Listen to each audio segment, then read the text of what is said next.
छत्रपती शिवाजी महाराज यांना शेतकऱ्यांचा सुद्धा खूप आदर होता.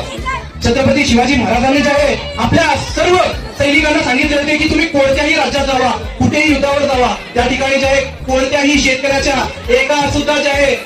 एका सुद्धा अन्नधान्याला जे नुकसान होता कामा नये, त्याच्या एका सुद्धा रोट्याला सुद्धा नुकसान होता कामा नये, त्याच्या एका सुद्धा रोट्याला एका सुद्धा झाडाला जे हात लागता कामा नये.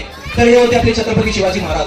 जेव्हा दुष्काळाचा वेळ यायचा तेव्हा छत्रपती शिवाजी महाराज पूर्णपणे जे कर्ज, पूर्णपणे जे शेतावरचं कर असायचं ते माफ करायचे शेतकऱ्यांचा. तर हे होते आमचे छत्रपती शिवाजी महाराज, जे शेतकऱ्यांचा सुद्धा खूप आदर करायचे.